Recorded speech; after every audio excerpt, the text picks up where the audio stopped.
hostages on board this helicopter think they're being flown to freedom. In truth, they're being flown to certain death.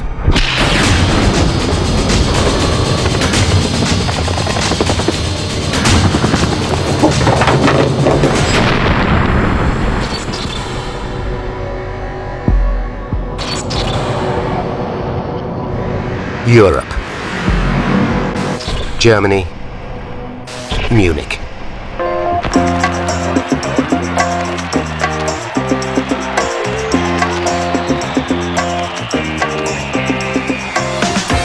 The Olympic Games in Munich are underway, a festival of international competition.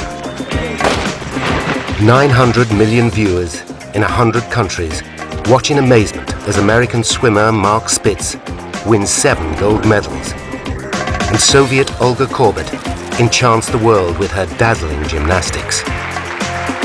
The presence of a team from Israel is highly significant. The sight of Jewish athletes attending a German Olympics symbolizes the whole spirit of the Games.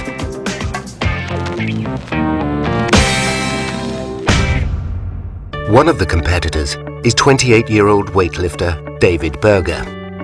David is actually from Cleveland, Ohio. He failed to qualify for the US Olympic team, but being Jewish, he's entitled to represent Israel. The law graduate has little chance of a medal, but he doesn't care. He simply wants to compete. He considered competing in the Olympics as a weightlifter was the absolute ultimate that he could achieve. Andre Spitzer is the fencing coach. For him, participating in the Olympics crowns the greatest time of his life. A year earlier, Andre got married. His wife Anki gave birth to their first child just 5 weeks ago.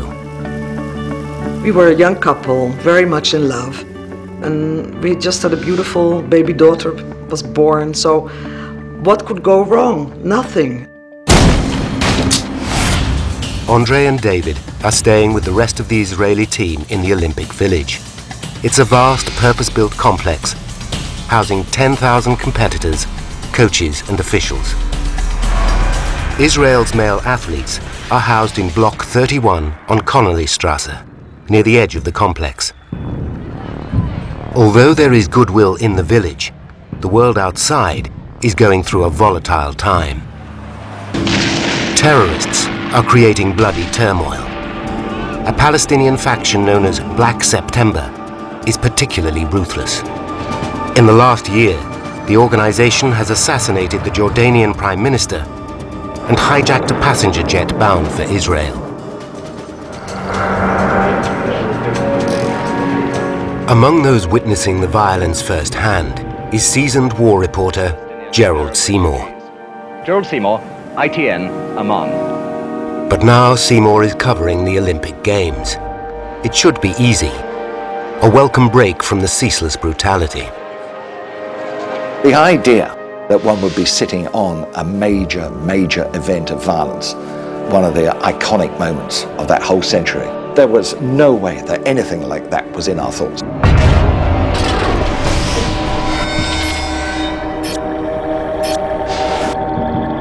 Just after 4 a.m. on Monday, September the 5th, masked gunmen break into the Olympic Village. They make their way to Block 31, Connollystrasse, where members of the Israeli team are sleeping.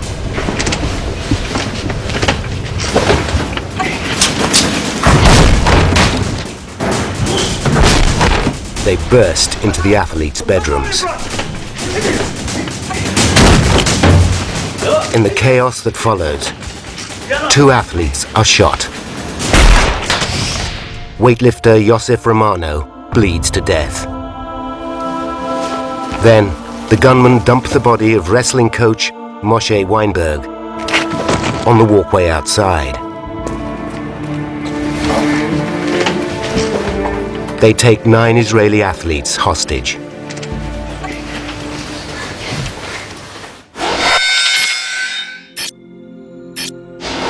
At 5:30 a.m., a police officer sees Weinberg's body outside Block 31. He raises the alarm.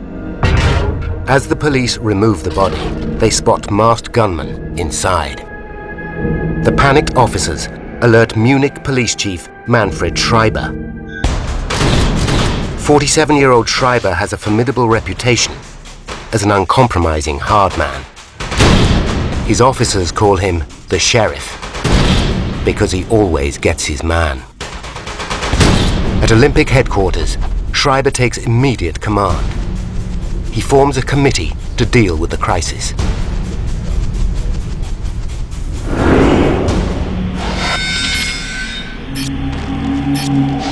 At 6 a.m., Schreiber is presented with 2 demand notes from the gunman, dropped from a window of the Israeli apartment. The first sheet announces that the killers are members of Black September. The second is a list of 234 Palestinians jailed in Israel. The terrorists demand that Israel's government release all the prisoners by 9 a.m. in just 3 hours' time. If the Israelis refuse, they will kill more hostages. Schreiber immediately sets up a hotline to the Prime Minister of Israel, Golda Meir. At 6:20 a.m., the world awakes to the sickening news.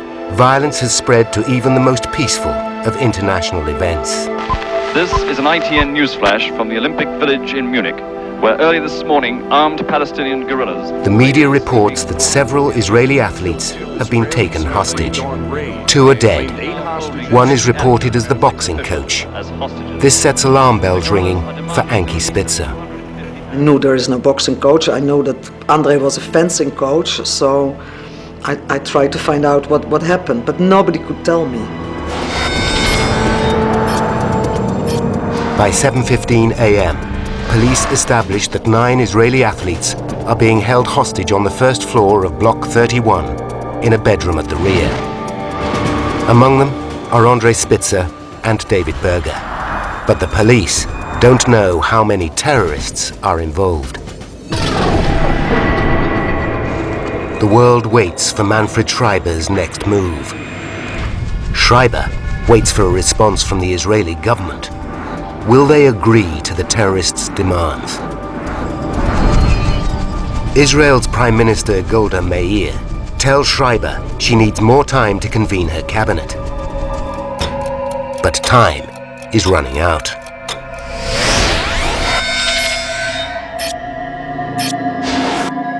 At 8:45 a.m., the terrorists have threatened to shoot another athlete in just 15 minutes. Schreiber must attempt to negotiate. He takes the long walk to Block 31, accompanied by 2 Olympic officials. One of the terrorists emerges from the building. He wears a safari suit and boot polish on his face. Despite the comic outfit, he oozes confidence. The man introduces himself as Issa and says he's in charge. His real name is Latif Afif, a 35-year-old from Nazareth. 3 of his brothers are also members of Black September. 2 are held in Israeli jails. With just seconds to go until the 9 a.m. deadline, Schreiber must persuade Issa to give him more time. The lives of the 9 athletes depend on it.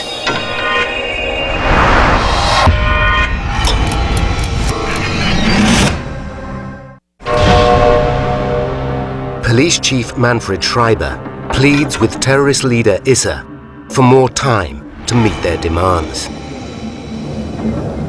Issa agrees. He extends the deadline until 12 noon, but he warns Schreiber that at noon he will order the execution of 2 more athletes. Schreiber has 3 hours to persuade the gunman to surrender, or Israel to release Palestinian prisoners. By now, the siege is a media frenzy. 4,000 journalists and 2,000 TV crews are in Munich. At the Olympic Stadium, the games continue as normal. But there's only one story in town.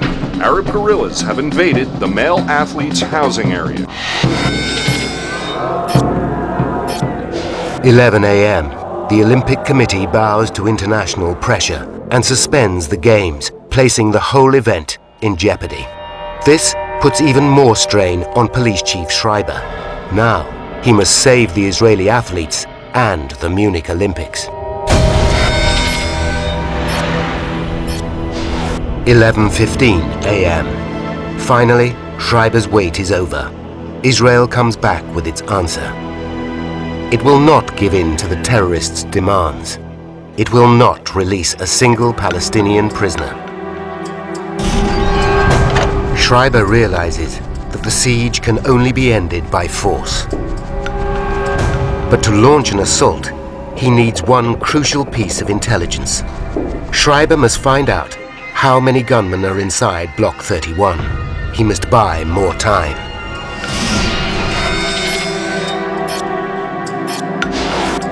It's 11:45 a.m. In 15 minutes, the terrorists will shoot 2 more athletes. Schreiber has nothing to bargain with. He decides to engage Issa in a deadly game of bluff.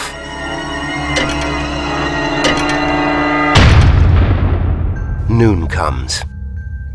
The world braces itself for gunshots. Schreiber has told Issa that the Israelis are cooperating. The question is, will Issa buy it?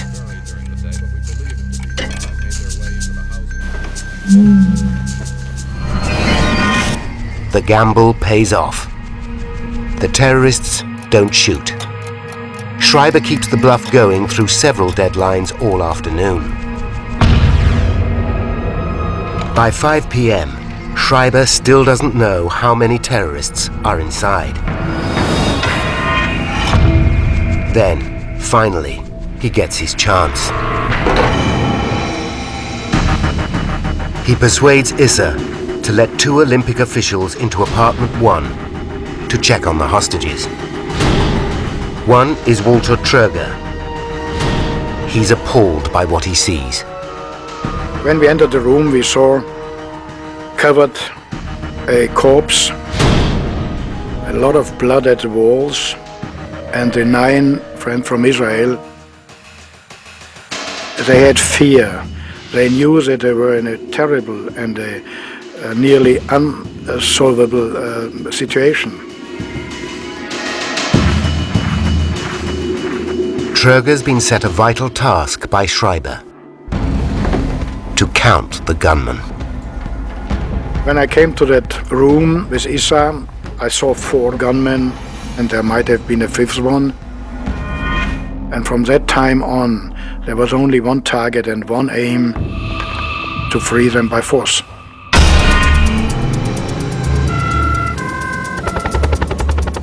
Finally, Schreiber knows there are 5 terrorists. He responds immediately, ordering policemen armed with machine guns onto the roof of Block 31. As the armed officers get into their positions, the terrorists seem to sense what's coming. Schreiber gives his men an order. To the amazement of all, it's an order to retreat.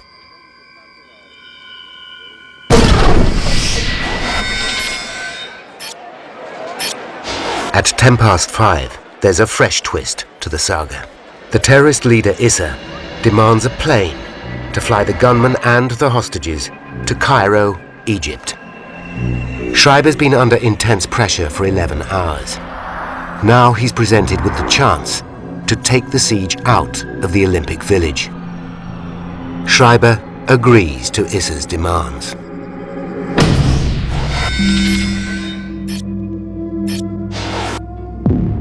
At 10 p.m., a bus pulls into the underground car park beneath Block 31. Moments later, the bus takes the terrorists and hostages to a pair of helicopters 200 meters away. The helicopters will fly them to Fürstenfeldbruck, a military airport 25 kilometers west of Munich. There, a Boeing 727 waits to take them to Cairo. As the helicopters disappear, the media circus and spectators head to the airport. Among them, Gerald Seymour. And that was rather a sort of evening picnic carnival atmosphere. Lots of people there, all waiting for a little bit of a show, which is going to be an airplane taking off. What the spectators don't know is that Police Chief Schreiber has no intention of letting the terrorists fly anywhere. At the airport, he's set a trap. 5 snipers wait for the helicopters to land. 3 on the control tower. 2 70 meters away on the airstrip. Once the helicopters land, Issa and his deputy will check out the Boeing 727 as agreed. But the aircrew are really armed police officers who'll shoot Issa and his deputy when they board. The snipers will eliminate the remaining terrorists.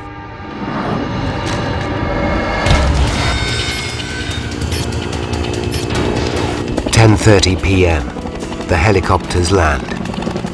On the airstrip, Issa and his deputy board the plane. Then, get back off. Sniper 3 gets Issa in his sights and waits for the order to shoot.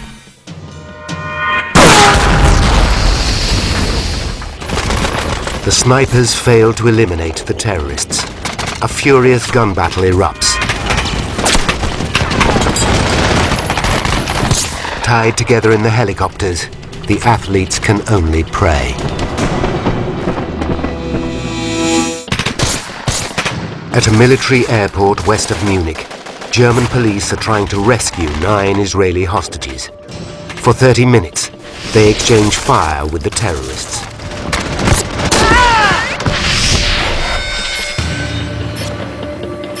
At 11 p.m., the gunfire ceases. Outside the gate, reporter Gerald Seymour and the rest of the media hear the dramatic news. Everybody's safe. Everybody's all right. It's been a triumph. All the hostages have been rescued by The good news travels the world. military airport. In the Spitzer household, relatives celebrate, but Anki refuses. I'm just waiting for one phone call because I know that in whatever state Andrei will be after this ordeal, the first thing he will do is call me. At 1 minute past midnight, Gerald Seymour watches 4 armored cars drive into the airport at speed, followed by vans of armed police. He sees more gunfire, then 2 massive explosions.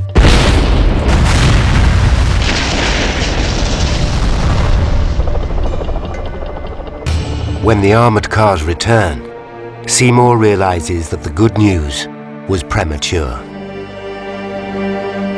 The big gates open, and the lights are on the face of the young officer, NCO, and the lights show glistening of the tears that stream down his face. And that's the sign to us all that it's a disaster. The world waits to learn exactly what happened. At 3:17 a.m., the media reveals the full scale of the carnage. All of the Israelis taken hostage at the Munich Olympics are dead. The 9 men were killed during a rescue For operation. relatives, hope turns to numb grief. That morning, Anki Spitzer flies to Munich. She visits apartment 1, where her husband spent his last day. Once there, she makes a vow. I just stood there and said to myself, I will have to tell the world that this is what happened, so that nobody will ever forget that this happened, so that it will never happen again. The truth of what happened that day remains shrouded in mystery. Many key witnesses are dead. Others are sworn to secrecy. As a result, questions still persist as to how the rescue attempt went so disastrously wrong. For 20 years, Anki Spitzer hounded the German authorities for their official report about the Munich massacre. They denied its existence. Then, in the early 1990s, an anonymous source started sending her pages of the government's investigation. She now holds the entire report of 3,800 files. Anki wants it analyzed and responsibility for the disaster publicly acknowledged. It's about time that somebody really, got a good look at all this so that you can see what mistakes were made by the German authorities and make justice, historical justice, and take the responsibility. Now, by going deep into the top-secret German investigation, we can reveal the facts behind the disastrous rescue plan. A plan that shames the German authorities. One man has agreed to come to Munich to analyze the classified report for Anki. Leroy Thompson is an expert in resolving siege situations. Thompson is a former US Army officer who was injured on an exercise in Russia. He has written more than 30 books about security and lectures police forces all over the world. Eliminate any terrorists that have not been dealt with. Thompson has a professional interest in the Munich Olympics. He was a security advisor at both the Athens and Barcelona Games. The first question is, how did the armed terrorists break into the Olympic Village in the first place?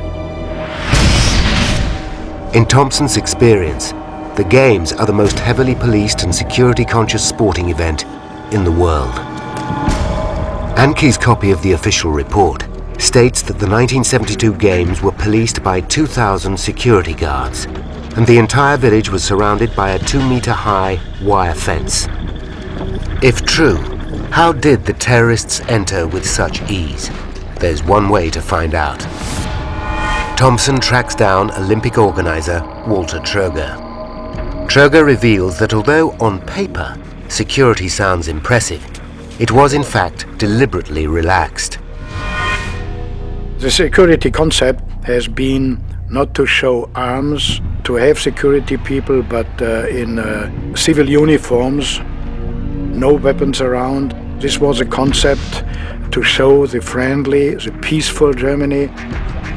But British reporter Gerald Seymour is more scathing. Nothing was forbidden. It was open, friendly, warm. Result? The Olympic Village was wide open. Security basically did not exist there. Once inside the village, how did the terrorists locate Block 31? And how did they know the exact apartment that housed the Israeli team? Today, the Olympic Village is a vast residential housing estate, and Block 31 Connollystrasse still exists, if, that is, you can find it. It is a very confusing maze of buildings, and I think it drives home that the terrorists had certainly done a recce and possibly had assistance in locating number 31 Connollystrasse. Thompson goes back to the official classified report for further clues and has a breakthrough. He discovers that in the weeks leading up to the Games, terrorist leader Issa and his deputy were employed as construction workers in the Olympic Village. This gave them the perfect cover to plan their attack in minute detail.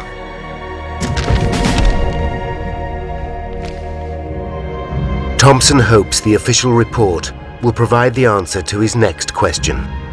Once the gunmen strike, how do the German authorities react? Their first step was to set up a crisis committee. What Leroy wants to know is who was on that committee, who was making the decisions, and what experience did they have. The committee is made up of 3 key decision-makers. Bruno Merck, the Bavarian Interior Minister, Hans-Dietrich Genscher, the Interior Minister of West Germany, and Manfred Schreiber, Munich's Chief of Police. The list does not impress Leroy. There are 2 politicians and just 1 tactician. Politicians have an agenda that's usually related to getting reelected, satisfying constituencies, making themselves look good. Things that are separate from trying to deal with an incident and making decisions that may be hard decisions. Only Schreiber has the experience to deal with the situation. But as Thompson discovers, Schreiber makes a series of critical mistakes. Mistakes like his failure to spot a vital flaw in the terrorists' weapons. Hostage expert Leroy Thompson is studying surveillance photos from a classified German report about the massacre at the Munich Olympics. He immediately identifies two key intelligence points. Points, it seems, that Police Chief Manfred Schreiber missed. The first is that all the terrorists wear disguises. This is a clear sign they intended to survive the operation. If they were committed to dying, they wouldn't bother hiding their true identities. It's a key point for negotiators because that means that they should be willing to maybe make some concessions to attempt to negotiate a solution that will let them live and leave.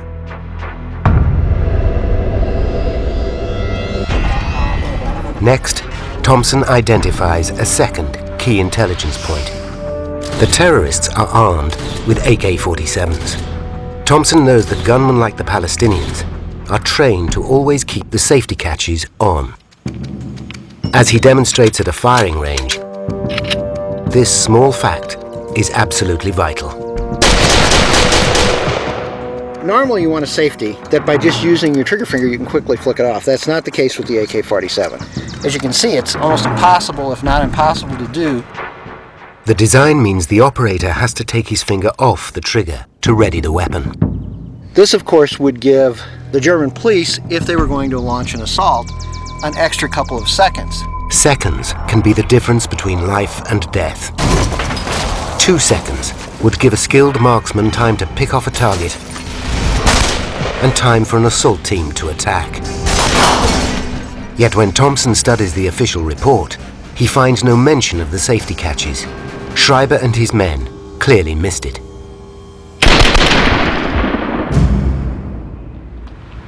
To get to the bottom of the next mystery, Thompson studies the television archive. He wants to know why Schreiber doesn't clear the entire area of media and spectators. Thompson explains it's the first rule of tackling a hostage situation. The reason is simple. An AK-47 is an automatic weapon with a magazine that holds 35 rounds of ammunition. And they had multiple magazines, and it's not impossible that dozens and even up to 100 people could have died had they really started shooting. Schreiber's failure to clear the area is a mistake, but there's far worse to come. For Thompson, the key to resolving any hostage siege is to know your enemy. Schreiber needs to know exactly how many terrorists are inside Block 31. Only then can he plan a successful assault. Thompson knows Schreiber had one excellent opportunity.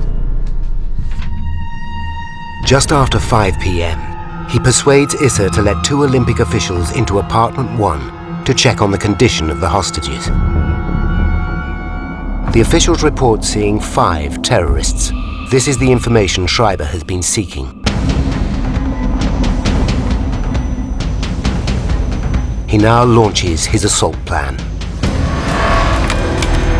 To analyze the assault, Thompson studies archive footage of the armed German policemen climbing onto the roof of Block 31. He's not impressed. They were uncomfortable in the way they were climbing across the roofs. They weren't doing it, what we say, tactically, which means using every bit of cover, moving in such a way that they're always ready if they have to engage the terrorists.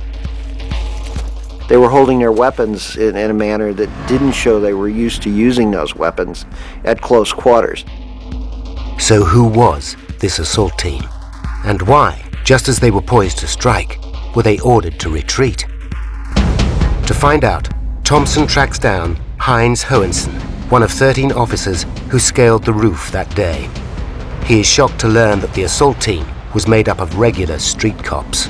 We were officers who worked the street. There was nobody else. No anti-terror unit existed. Which is why it was only us who were suitable for this task. As the police officers wait for the order to attack, their boss Schreiber notices something odd. The terrorists seem to be reading his every move. We were still on the roof when we were informed that our operation was very likely to be abandoned. Schreiber suddenly realizes that preparations for the assault are being filmed and that the terrorists are watching every move live on TV. He aborts the operation, much to the relief of his officers. Probably all of us would have been killed in the bloodbath. Schreiber's failure to secure the area and clear the media has come back to bite him. Thompson wants to quiz Schreiber about some of his mistakes that day. He requests an interview. Schreiber declines. So Thompson decides to do some research into the man they call the sheriff. Deep in the vaults of a daily Munich newspaper, he discovers a file on Schreiber. And with the help of a translator, he makes an astonishing discovery. In August 1971, a year before the Games, Schreiber played a key role in another hostage crisis.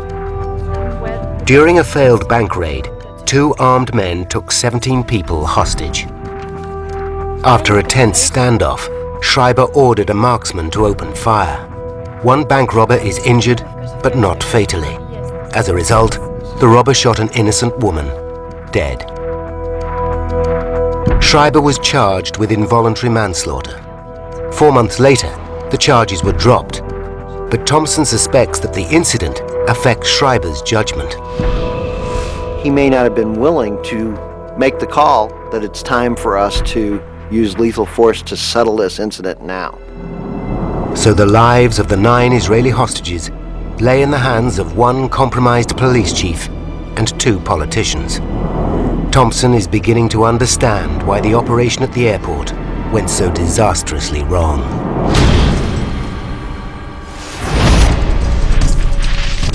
Thompson gains access to the military airstrip at Fürstenfeldbruck, the exact location where the 9 athletes so tragically lost their lives.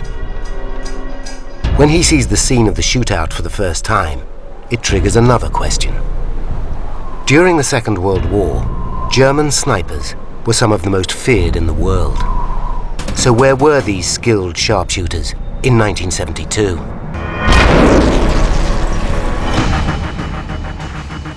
Buried deep in the classified documents, Thompson uncovers the airport rescue plan. He reads 80 pages of detail and analyzes dozens of photographs and drawings.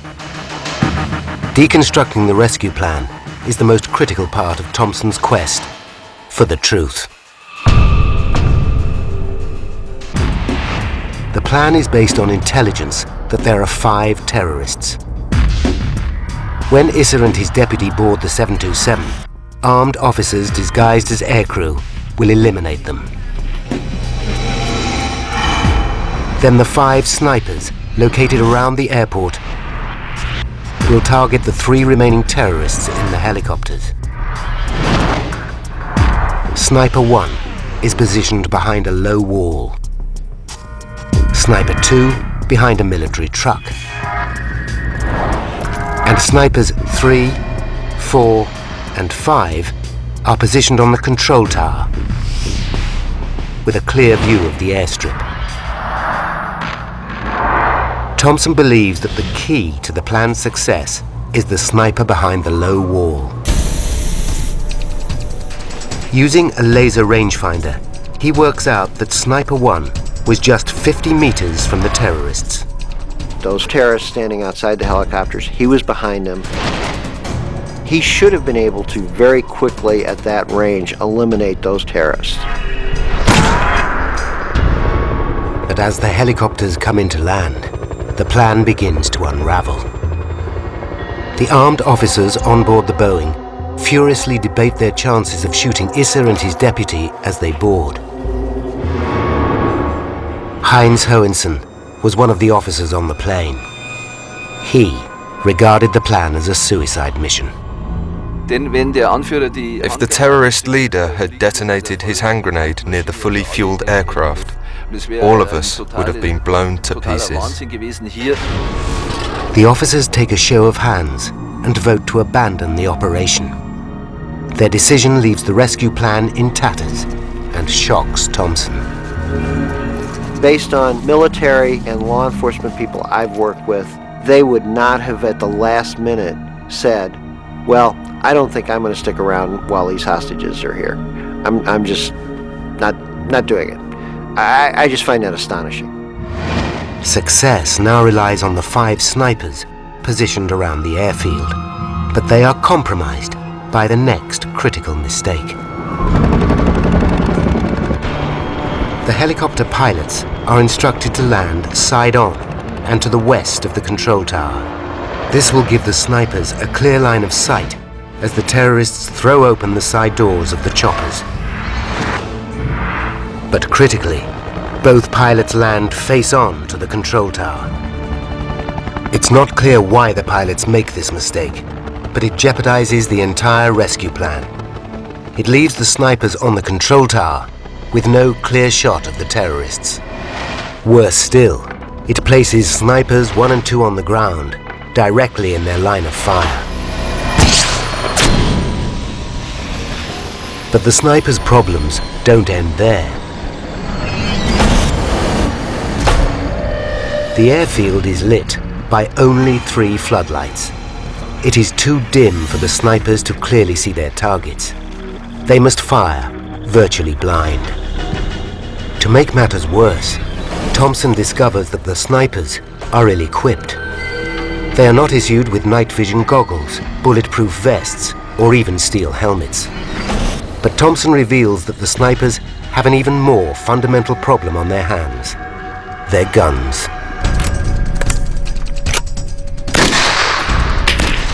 The marksmen at First and Fellbrook were armed with G3 rifles. Thompson believes this was the wrong gun for the operation. The G3 rifle, it's not designed as a precision sniper rifle. They're designed to be quickly thrown up, placed on a man moving on a battlefield, and a round fired. The problem with the G3 rifle is the sights. For use as a sniper rifle, these sights are fairly rudimentary. It does not lend itself to the precision to place a shot accurately within a couple of inches in most circumstances, especially in low light, such as at First and Fellbrook. But what is baffling is that in 1972, Munich police had a more effective sniping weapon in its armory, the Steyr SSG-69. Thompson demonstrates why the Steyr's telescopic sights would have given the snipers a far better chance against the terrorists. It has a crosshair which allows one to place the shot exactly where one wants it. Now, at night, the scope actually helps gather light, which of course would have been a critical aspect in shooting in low light at First and Fellbrook. So, the snipers were armed with inferior G3 rifles. But who were these snipers in the first place? They were all regular policemen. By delving into the history books, Thompson discovers that in 1972, West German law forbids the military from getting involved in domestic armed conflict. The German army's expert snipers were unable to offer their skills. I mean, I find it unforgivable that the German police had not trained at least some snipers to fill that gap. But the real reason that the situation ended in disaster comes down to one crucial piece of information, a mistake that should never have been made, a mistake that cost the lives of at least 9 people. Just after 5 p.m., Olympic official Walter Tröger is granted access to apartment 1 to check on the hostages. Tröger emerged with critical intelligence. He saw 5 terrorists. Manfred Schreiber, Munich's chief of police, bases the entire rescue operation at the airport on this information. But Tröger was wrong. In fact, there were 8 gunmen. And to cap it all, The German authorities knew this 30 minutes before launching their rescue plan. At 10 p.m., as the terrorists and their hostages are transported to 2 helicopters, German officials clearly see not 5, but 8 terrorists inside the bus. But the rescue plan wasn't changed to allow for this new intelligence. No one even told the snipers at Fürstenfeldbruck.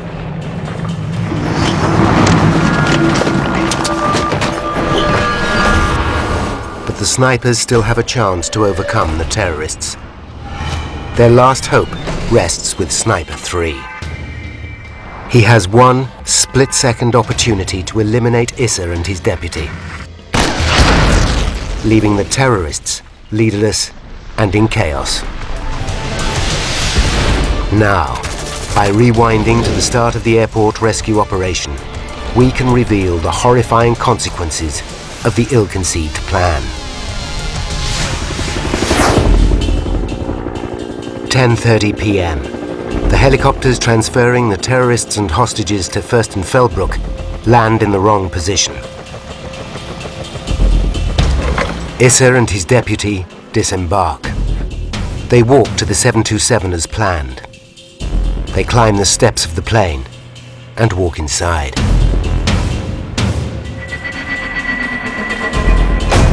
Issa finds the plane empty.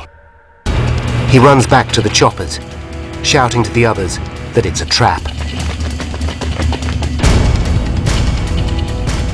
Sniper 3 waits for the order to shoot Issa. With no telescopic sights and poor lighting, he struggles to see his target.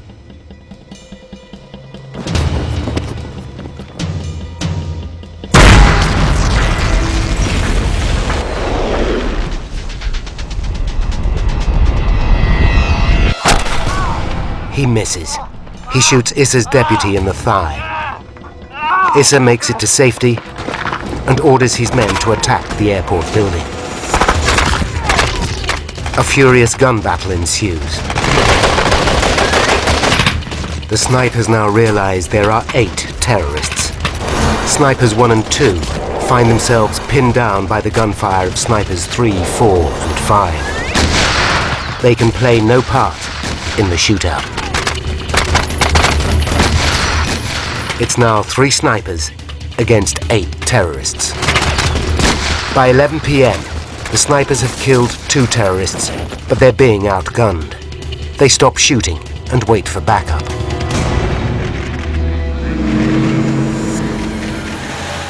At 12:01, after a delay of 1 hour, 4 German armored cars race onto the airstrip. This panics the terrorists. One opens fire on the 4 hostages in helicopter 1. He then detonates a hand grenade.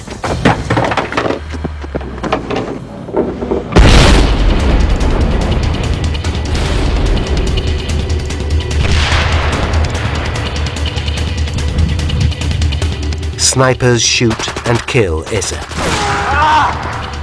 A terrorist in helicopter 2 shoots the 5 remaining hostages.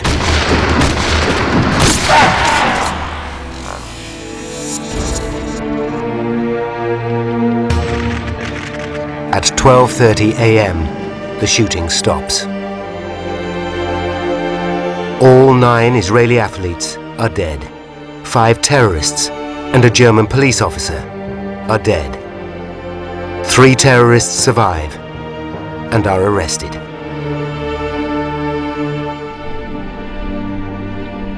Hours later, Police Chief Schreiber insists his actions did not cause the deaths of the athletes. But it's what Schreiber failed to mention that is the final piece of the tragedy. 2 months earlier, one of his own men warned him that terrorists could target the Olympic Games. In 1972, Georg Sieber was a forensic psychologist working for the Munich police. He predicted the attack down to the last detail. My prediction was that if the Palestinians interfered with the games, they would deploy their typical methods. Attack before sunrise. Split up the group into an advance party and a rear guard. Get through the door with or without bloodshed. Georg Sieber's warning was ignored. As a result, 14 Israeli children are left fatherless. Ben Berger finds consolation that his son died fulfilling his lifetime's ambition of competing in the Olympic Games. The only thing that I console myself with sometimes, that I think if David knew that things were going to end the same way, he would follow the same path. That sounds strange to say, but I always felt that way. Ankie Spitzer now knows how and why her husband Andre died at Munich. But nobody has ever accepted responsibility for his death. I only know one thing, that my 5-week-old daughter had to grow up without a father, and I lost my husband, and I think somebody is responsible for that.